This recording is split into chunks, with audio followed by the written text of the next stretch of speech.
Hello everybody and welcome to my very first tutorial video on making digital space art in Paint.net. I'm going to be using Paint.net because one, it's free, and two, it's extremely easy to use and useful because you can go on their website, on the forums, and you can just look around for a ton of different effects and adjustments and tools to help you out. So I mean, instead of buying a really expensive art program or something like that, you can just download just an almost endless amount of different tools that'll help you do a very wide range of things. And so it allows me to make planets even in just Paint.net. And so I think that's pretty cool. So I'd highly recommend just getting a whole bunch of effects and stuff. But anyways, so this tutorial video is going to be based around creating nebulas and very basic starry backgrounds. So first of all, you want to make your image canvas size whatever you like this to be. You can make it 800 by 600. But me, just personally, I like to go with like a just a wallpaper type of resolution, like an HD one. So we got 1920 by 1080 pixels here. It's pretty decent sized. I just like to work with it. So what you're gonna want to do first is fill in the background here with just black. But next step from that, you want to make it like a really dark blue color or something like that, because honestly, like when you look up into the night sky, it's not just black. It's like a very dark blue color, or whatever. It's not just black. So I like to go with that personally. Again, just a little tip there. So that's that. And your next step here is go to noise, go to add noise, and this just comes with Paint.net. You don't have to have a plugin for this, but I already have the settings all done here. But basically you want to turn the intensity up all the way, color saturation to about 14, because again, when you look into the night sky, it's not just like just white stars. I mean, there's all sorts of different colors. So I mean, you don't want it to be too much color saturation, otherwise it looks like that, and I don't even know what that looks like. You know, just, pretty mild here, not too noticeable, but it just adds that little bit of touch to it. In coverage, you can do whatever you want, depending on how intense you want your stars to be. Like mine, just right about here. It looks nice. And so, we'll start getting some plugins here. So the first one that you might want is to render in sparkles here. And all of these, I mean, individually, they're kind of hard to track down, honestly, but all the plugins I have now have just come from basically two people that just posted a bunch of them that I think they made, so they're really not too hard to find, I guess. But anyways, so we're gonna go with sparkles here. They look like that, and yeah, that doesn't look like stars or anything, so we're just gonna turn all these down.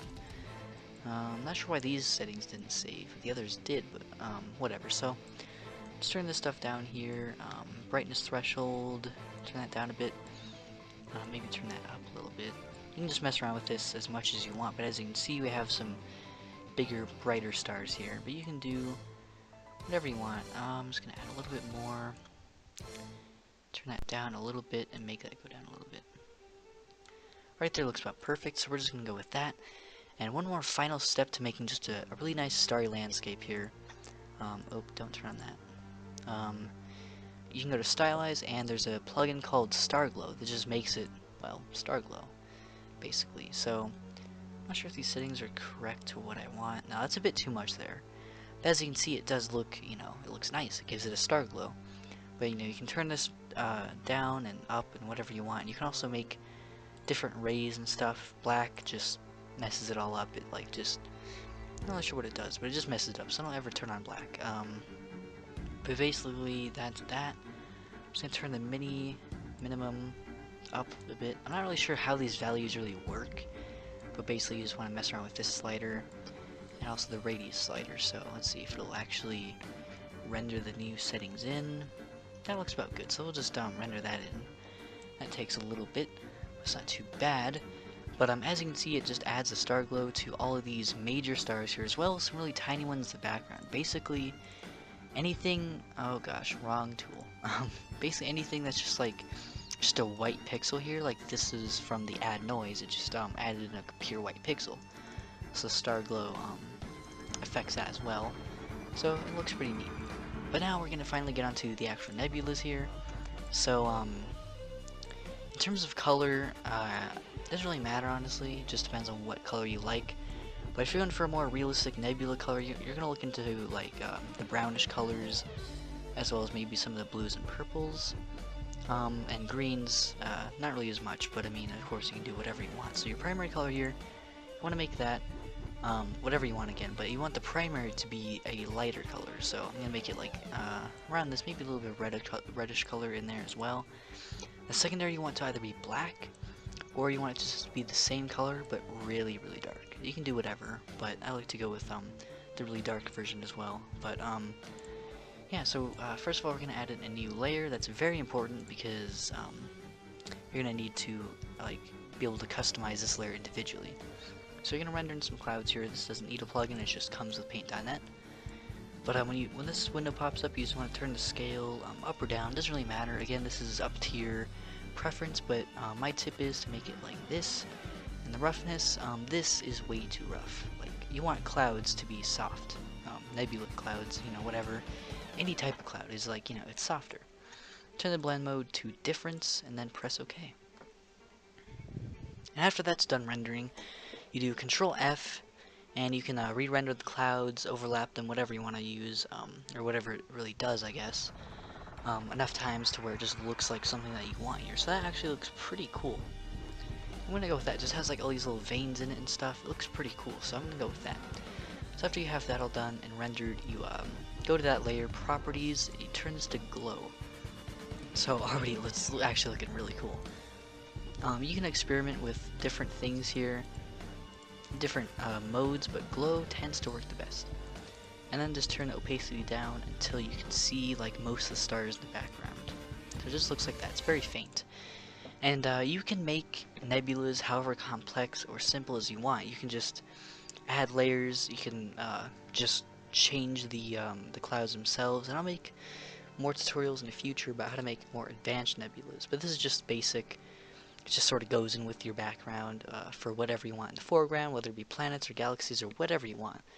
But the clouds tool, by the way, is going to be used for a lot of things that you do with spacescapes, whether it be making planet textures, making nebulas, of course, or even maybe making galaxies. So now I'm actually just going to make a new layer here, and just make another layer of nebulas. So this one's going to be like a purpley color maybe. So what's cool about this is that like it already has like the same like darkness and lightness settings, so you can just change the color as simple as this. So we're gonna make some purple ones here. So gonna render clouds yet again, and we're gonna make this a little bit different here. We're gonna make the scale a bit lower or higher. I don't know. It depends on what you really think it's doing, I guess. But anyways, just turn it a bit lower, and then roughness, yeah, I guess we can make it a bit rougher.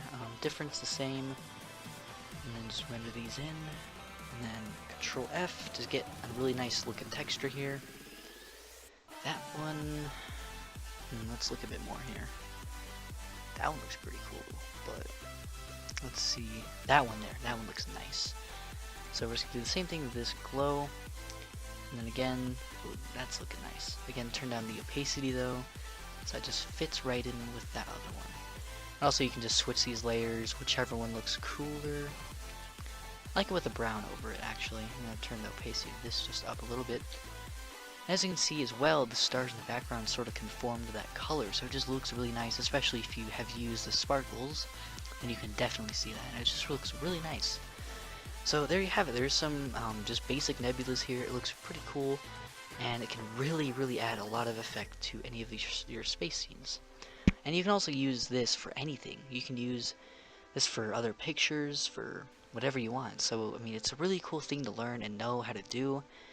And also, just for last thing here, if you want to compress all these down, don't use this function. Like don't use the merge layer down, because it just gets rid of the texture and just makes it all dull and just sort of blends them together. What you want to do is do Control Shift F, and this just pure out flattens the layers together, so that you're still getting exactly what you see, but it's just one layer. Or you can just keep it as the same layers in case you want to edit them later. You can do whatever you want, but that is basically it. So we're just gonna save this as, I guess, I don't know, basic nebula or something. As you can see, I already have one actually, so I'm just gonna make it basic nebula 2 and save it, do all that stuff, and there you go. So anyways, I hope you all enjoyed this video, and thank you all very much for watching.